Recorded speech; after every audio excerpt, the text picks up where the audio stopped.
Second to last day on trail. We're gonna be leaving the Days Inn shortly. Just kind of getting ready, getting packed up, getting prepared. And we're gonna run to their little, I guess, lobby where they have a continental breakfast. There's really not much there. I usually just get an apple and some water. That's about it. Then I'll come back here, do one last final sweep, and then we'll head out.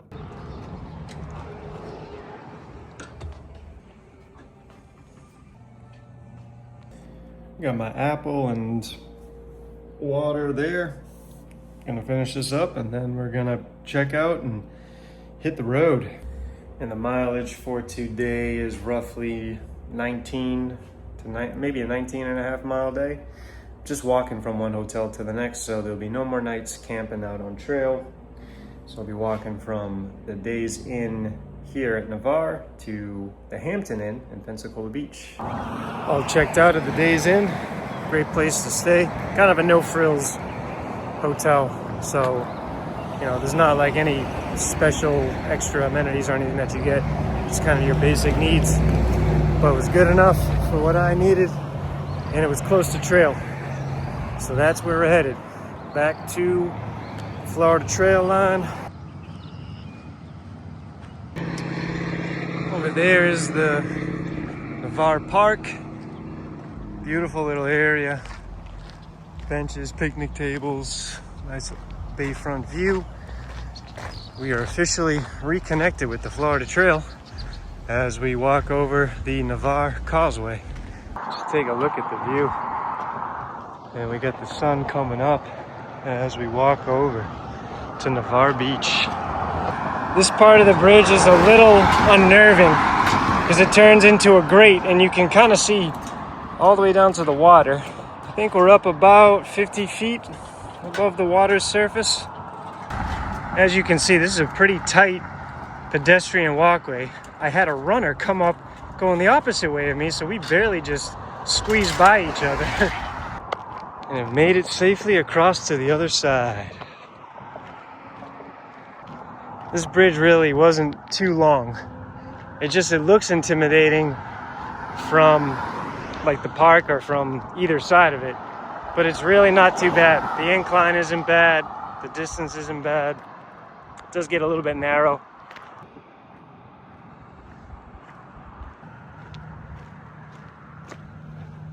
This is such a nice little downtown area. You have volleyball courts, a little, looks like cheeky hut.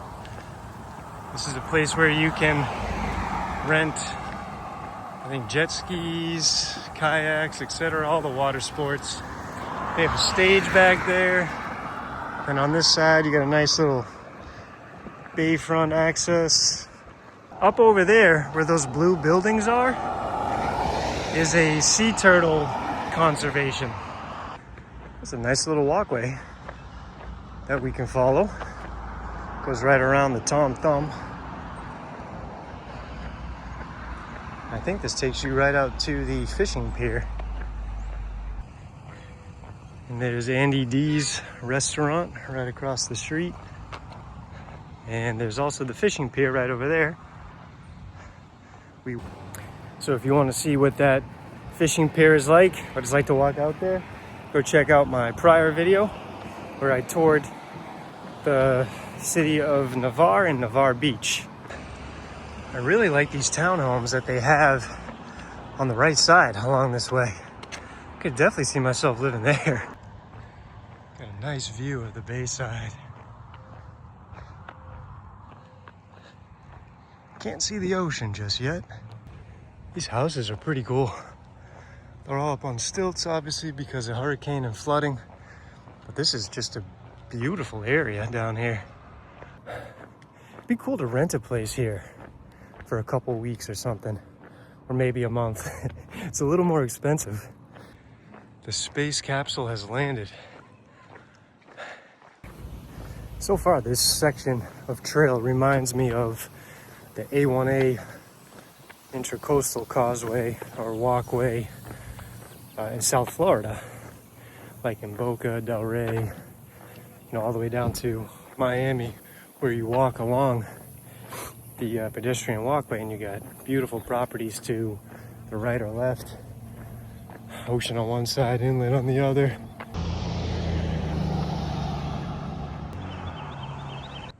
There's another one of these houses with the rounded roof and bubble windows. We are approaching where the bike path ends, entering into the Gulf Island National Seashore here on the Santa Rosa Island. So we have the Santa Rosa Sound to the right, and then the National Seashore, the Gulf over here on our left. And it's at this point where you have to make a decision of whether to continue along on the beach or do a road walk. Walking along the beach will be more challenging, so that's what I'm doing. Plus, I think I've had too much road walk for this through hike, so might as well mix it up with some beach walk. Plus, I miss the beach, and why not burn up my legs these next 7 miles. Make sure you have enough water, because there is no water out here until I think Opal Beach, which is about 3.5 miles from this point.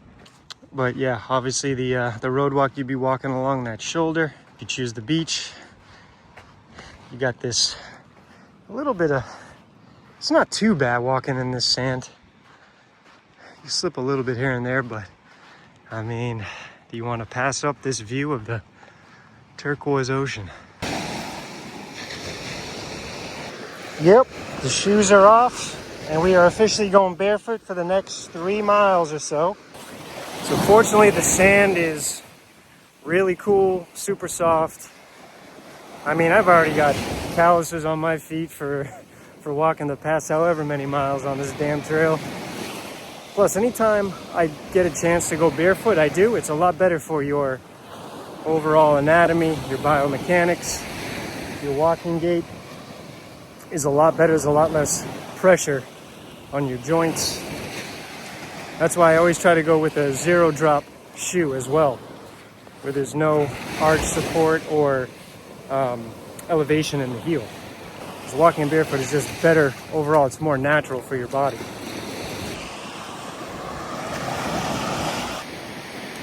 Up ahead, there's a lot of people fishing, so it looks like I'm going to be forced back up into the beach area instead of being able to walk along the water. Yeah, you just have a bunch of people fishing along this section. Not gonna lie, it kind of sucks walking on this part of the beach. The sand's a little bit more sinky, and it was definitely a lot like flatter, and like the surface was more hard, so it was definitely easier to walk right along the water. But I don't want to walk into any damn fishing lines or step on any hooks or anything.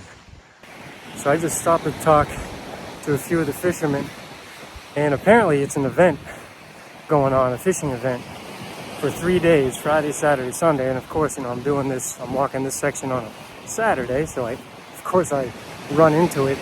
But that's why there's so many damn people out here fishing. So this water's too tempting. I just jumped in. I think I'm gonna take another dip just to cool off. Oh, it is absolutely crystal clear, turquoise, beautiful. And it's nice and cool as well.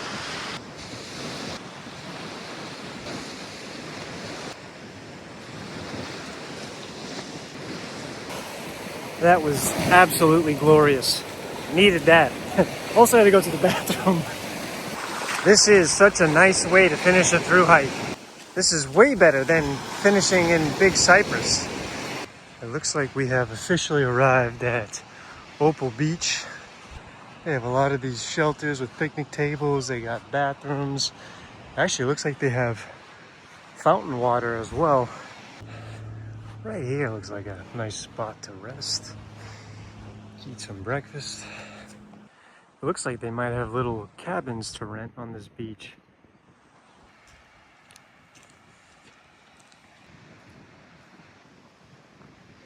You know, I had to get a few push-ups in.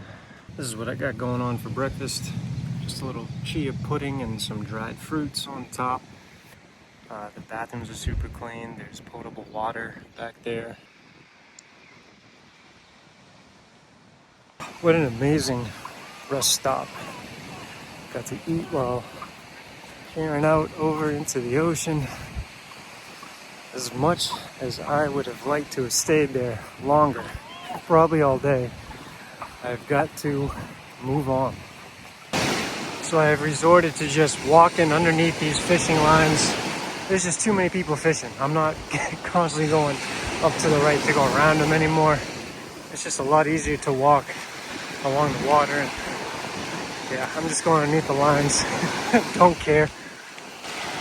Really couldn't have gotten a better day to walk the shoreline. Beautiful, beautiful day out.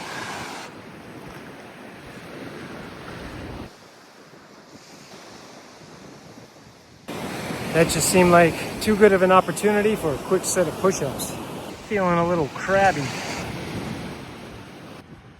Now, from what I understand and from what I see in the route and far out, we head towards this Pensacola, welcome to Pensacola Beach sign. And then from there, I guess we start looking for blazes again. So here's the sign, but unfortunately, this whole dune section is roped off by this do not enter, important nesting area for this coastal bird. I do see the orange blazes. They're on white posts, but unfortunately, this section is closed. Actually, it looks like it opens up, and I might be able to reconnect with the actual trail. Yeah, so unfortunately, it's still off limits. It only leads you down to the water here. That's about it. Yeah, you can see the blazes. Barely. They kind of blend in. There's one there, and then you got the rope, the do not enter sign. And the blazes continue down this way somewhere. Oh well, we tried, checked it out. Couldn't do it. They got this whole dune section roped off. So we are hitting the pavement, hitting the bike path, I guess until we reach the downtown area of Pensacola Beach.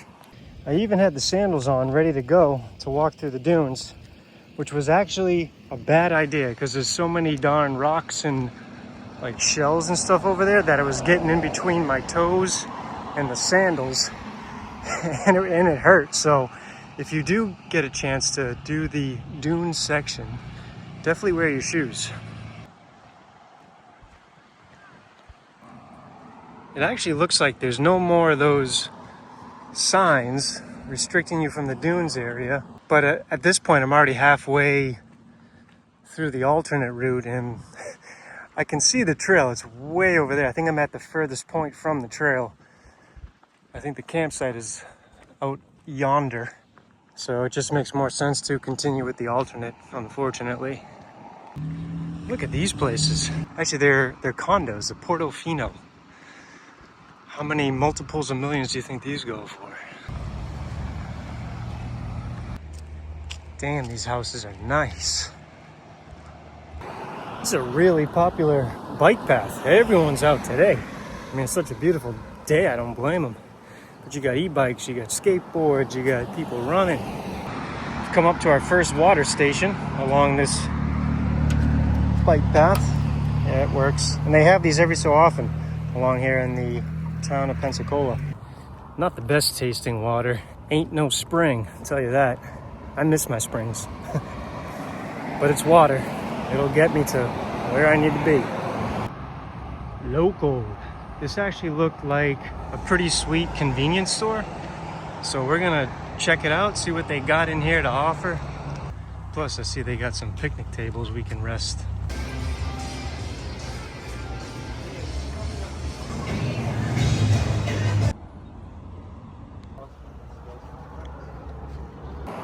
That place was great, the Local.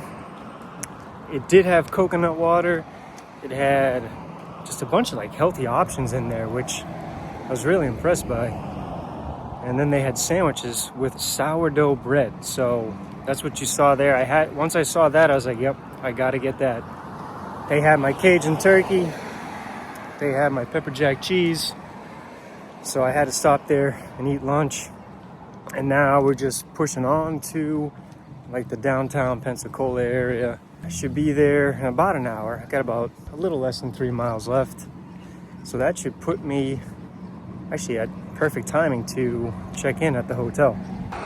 Another one of these houses with the UFO look. It looks like we have finally entered the downtown portion of Pensacola Beach. Got all these shops lined up over here, restaurants.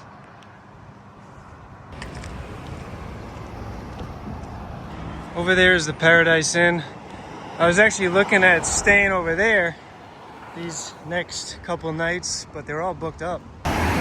So I forgot that Paradise Inn has a restaurant, and it looked like it was bumping. So we're gonna actually go check it out. It looked really nice because this is the place I scouted out before I came to Pensacola Beach.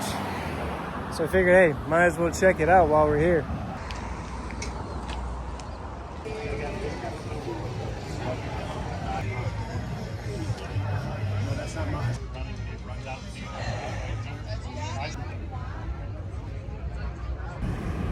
Well, that place was freaking amazing. Such a chill, relaxing vibe. I could have stayed there all night, but I gotta go check into this hotel. There's just a bunch of restaurants over here. Assuming this was causing part of the traffic jam. And we got the Hampton Inn over here. All right, here's my turn into the Hampton Inn.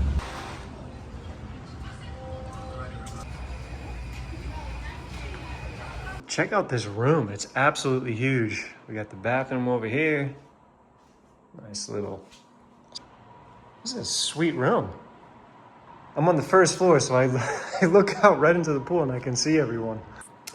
So I'm gonna wash up real quick and then I think head out, get some food, and then call it a night. Because I'm actually pretty tired getting all that sun. I think I walked about 19 and a half miles. But yeah, I'm kind of hungry, even though I think I ate like a couple hours ago. So yeah, it's definitely time for another meal. All right, all cleaned up, washed up. Just left the hotel. Now it's time to go eat. See if I can figure out how to get to this crabs place.